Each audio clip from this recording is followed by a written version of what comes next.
Now, the Bible does allow you, if you entice a maid and she's unbetrothed, right, to have sex with her at least once. At least once, right? Yes, it does. Just after that year to go ask her father's hand in marriage, right? Now, that means not every woman, though, is betrothed in Israel just because she's around a certain age, right?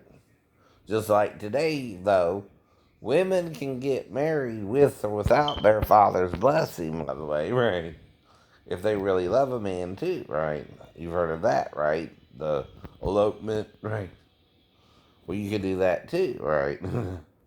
Now, with me and Rose, we met around uh, the 31st of December, right? On around New Year's Day, anyway. And we dated till March, but we also got engaged and started having sex, right? That's what I thought would happen with Sheeta too. We had sex, we would get engaged, we would get married, right? Like that too, right?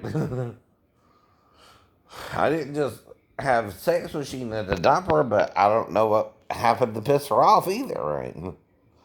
Unless she just, like I said, wanted sex orally only, and I thought she wanted full sex and gave her full sex and got confused, right? Only thing I can think of, right? And all I can say is that's where you're supposed to tell me that. You know, don't hand me the lines to keep your hands to yourself means you don't allow me to do oral sex. That involves pulling down your panties, right? And exposing your vagina to me, right? When you do that, there's a possibility it might lead to sex unless you say specifically, I don't want sex, right? At least that's what I was taught, right? You have to say, though, right? Either don't touch me down there or touch me down there. Make up your mind, right? That's opened me up to think you might go all the way with me, too, unless you say otherwise, and you didn't. You didn't. Now, did you? No. No. See, the date's what matters. Did you say that to me verbatim, right? If you didn't, you let it go into sex. You didn't stop it, right? And you didn't say I couldn't or I could understand it. Or I wouldn't have done it, right? I've also had women not have sex with me before, too, and stop when they wanted me to stop, right? Even Lisa, I don't think we had full sex the whole time we dated, right? I was on the outside, but never the inside, unless I'm being blacked out when I go in and then come out and her dad shot me in the back of the head or something crazy like that. No, no. But then Jesus would have to hit me with like the Wolverine or something without me even knowing it, right? I know. But I remember us being behind the shed and all that, right, and trying to have sex with her. But I felt like she didn't want to go all the way, so I just kept it on the outside, kind of rubbing it, but not going in, but not going in. That's what I thought was happening there, right? And what else can I say about it, right? And, you know, you can't put old fashioned values like some countries do, right? About marriage in America because we don't play by those rules anymore, right? And when you do, what you gonna do? Kill the suitor, right? Who's trying to marry your daughter, right? That don't make no sense. I know. If you did that, you would have to kill any man who found her remotely attractive, right? Which could be every man, right? And then what? And then what? You just start murdering the people who want to have sex with her, right? All that means is they won't tell you and try anyway. But how I know something happened is I have a timeline, right? First, I went to the Mexican restaurant on Jimmy DeLoach, which is somewhere I frequent, right? Then, right, I went to the nail salon near the movie theater, which I normally go to, right? For the first time, right? That's when it got weird, right? And I noticed Thomas Barbie was there with his van. You can't miss it, right? That's all I know about it, though. Right? That's all I ever said about it. And it got a little weird around her, right?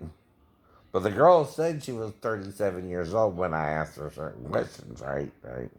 So I don't know nothing more about it either. I just know when I got out, it was later than it was supposed to be, right? By over an hour. And the movie, I know, I had timed it to where I'd be at least out by 10 to 3, right? Because one movie started at 3 and the other one at 3:10, I believe, right? At that time, right? And it was Terminator or Harriet, right? That was playing November 7th, 2018, right? After my wreck with the bus as well, right? Where she swerved into my lane and hit me on the left side and not the right, right? The reason that's important is if you're pulling into someone else's lane, are they more likely to hit you on the left side or the right side? And here's why, right? If they hit you on the left side, you're still in your lane, right? You're still left, right? You're not in their lane yet. But if they hit you on the right, you're in theirs, right? Because you're pulling into their lane and they got to hit you on the right, not the left, right? That's why I did. You can't hit me on the left and it be my fault because I'm still in the left-hand turning lane, right? And I have a right to be there as long as I'm not impeding traffic, right? That's called yielding the right of way in a left-hand turn, by the way, if you hit me on the left side. But if you hit me on the right, it's my fault because I'm then in your lane, right? You know how that works out, right? Right? It's forensic evidence in the car wreck, right? Like I'm telling you, right? If she hit me to the left, I'm still in my left-hand turning lane, waiting for her to pass by, but she swerved into my lane and hit me on the left side, right? If it's to the right, I was in her lane, right? And you gotta divide the car in half. The reason is, if you're left, you could be facing like this, like at an angle, and she still hits you on the left side, right? But if she hits you on the right, you're in her lane, right? Fully. Reason for that is, again, when you pull out into her lane, she don't have a choice and you don't have a choice. You're hitting her then, right? But if you stop in the left-hand lane because you're not sure if traffic is coming or not, like I did, you're still in the left-hand turning lane when she hits you, if she hits you on the left side, right? Reason for that, too. Right? It's called forensic science, right? Uh-huh. Yep. That's what I'm trying to tell my company, which is Allstate, which the officer is using my disability to convince I'm wrong, right? He can't do that legally, right? That's why I tried to sue him, but he also used a defense against that, right? Which is like the same as a criminal pleading first offense, right? It's called sovereign immunity. Problem is, there's no crown in America to use that defense, right? The word sovereign has to do with a crown, right? And a kingship, right? Well, that was done away with the Constitution. There are no kings. Even the president is not seen as a king or a sovereign ruler, right? Who rules like King George III of England, right? Now, King George could use sovereign immunity even if he was putting people in jail for going to a different church or something. That's part of why we came over here anyway, is freedom of religion, right? Now, again, I'm trying to help even gay people understand the Bible better, because the one thing Jesus tells the Christians not to do that they do the most is judge not, at least you be judged right. Now, when he's talking about adultery, though, what is he saying there? When you judge people, you're being judged yourself, right? If you say to the man who commits adultery, as you're catching him in the act of adultery, you're committing adultery. If you even look upon a woman to lust after her in your heart, you've done committed it in your own heart, right? So you'll be judged worse than the man who's actually committing adultery, because you're trying to condemn everyone for their mistakes, right? You're not supposed to do that. You're supposed to forgive it unconditionally, right? So Jesus is trying to teach you unconditional love there, right? Where even if people make mistakes, you still forgive them, right? In fact, I think he was with 7 women, starting with the woman at the well himself, right? He met her similarly to how Jacob met Rachel, and she too had a reproach when married to Jacob, right? It took her almost 7 years to have a child. I wonder why. I wonder why. Is that the deal her and her father made with Jacob? Right? See, they made that deal to give her Leah first, and then she couldn't have a child with him for 7 years. Do the math. Do the math. So you should go scripturally as well. But Leah, Bilhah, Zilpah, right?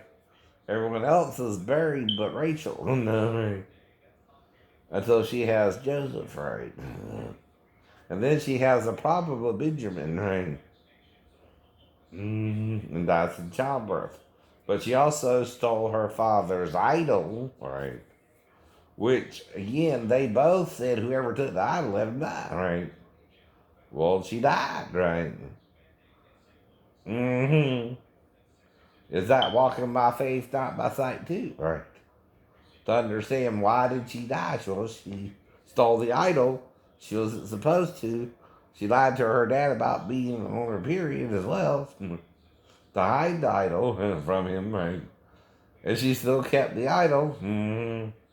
And then she got pregnant with Benjamin and died in childbirth. Very, very suspicious, right? Very, like the Lord knew what she was doing, and she put the idol above the truth, right? And she was kind of punished like they would often do in the Old Testament for a sinner who was supposed to not do something they weren't supposed to do. And idolatry is always a sin. That's a big no-no to Jehovah, or Yahuwah, right? Whatever you want to call it, right? Yahuwah. After Eliyahuw and Moshah.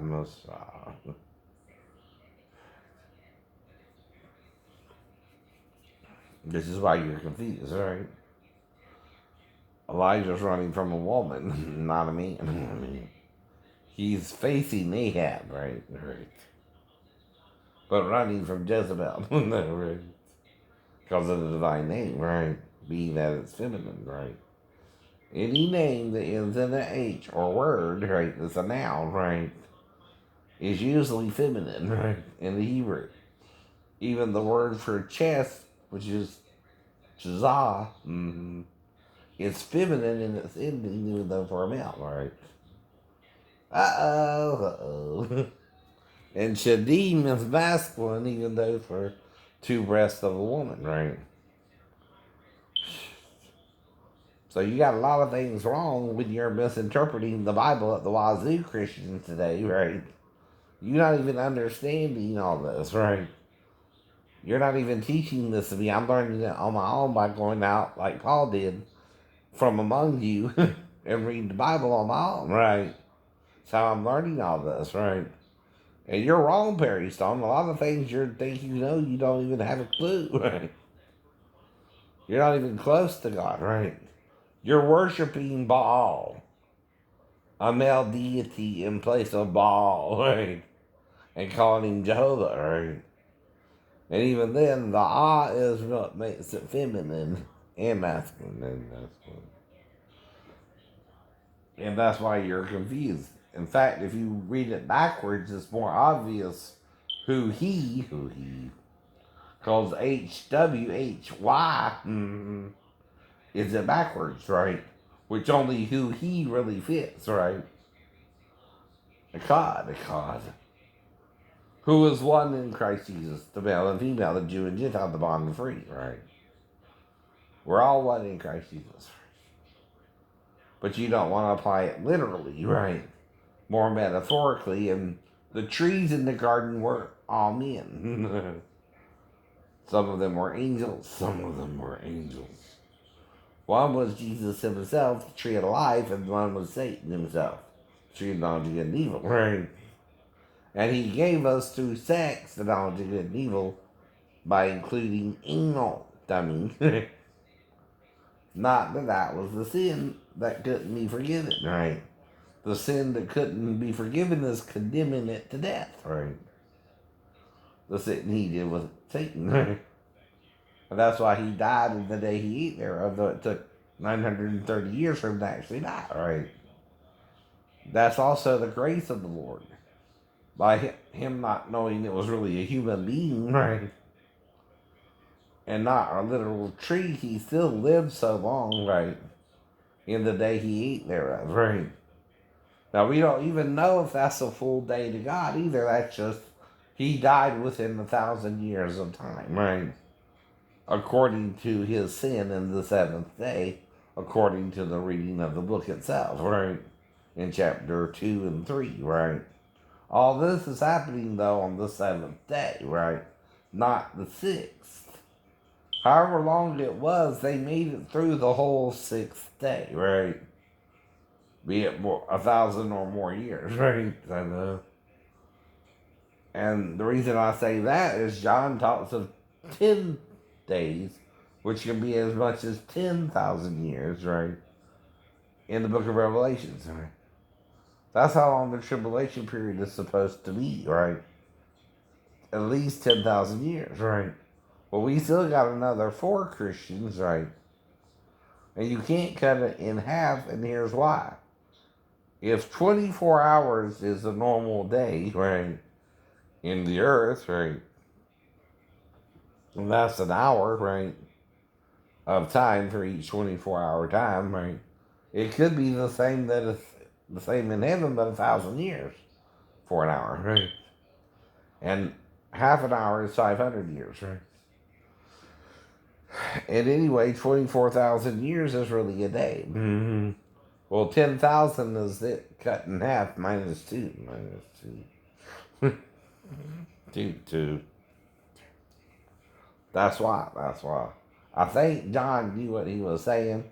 Because in Egypt, they had 10 days as a week, but 3 weeks, right? As a work day, right? Or work week, right? And they didn't take a seventh day off, right? Like the Jews did. The Jews rested on what they called Sabbath, or the seventh day, right? Every 7 days, they took a day of rest. Now, some of them, if they misinterpreted the Bible, took it so seriously they would stone your butt. But they didn't. No. They were willing to. They were willing to. Especially when Jesus was healing on the Sabbath and his disciples were picking corn on the Sabbath. And according to them, breaking their traditions, right? Well, again, they were breaking their own traditions too, right?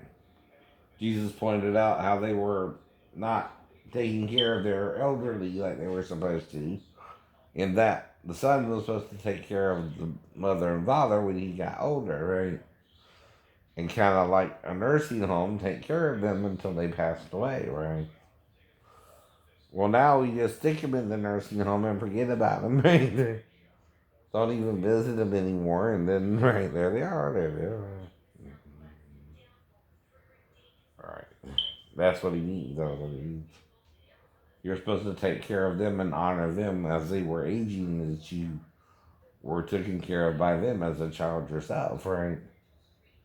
And you really had triple duty to take care of your family and your aging parents, right? But y'all, they quit doing that, and they would give them money or something and kind of stick them in, I think, a nursing home back then, right? Type situation, right? And pay for them to be taken care of by someone else, right? Which is part of the tradition, right? They developed. And Jesus said that's not of God, too, right? And even David ate of the showbread, which is not lawful for the priest to eat, and several things like that he pointed out as well in the scriptures. See, if the scriptures are saying something contradictory, right, there's a reason for it, right? It's trying to get you to look into your heart and forgive too, right? Because if you go by the law, You got to judge everybody, right? And then nobody can be saved because nobody's perfect in the eyes of God, right? And that God could be Satan, who knows he's imperfect too, right? But he denies it and acts like he's perfect, right? Which is part of his sin, right? Okay, figure it out for yourself then, if you don't understand.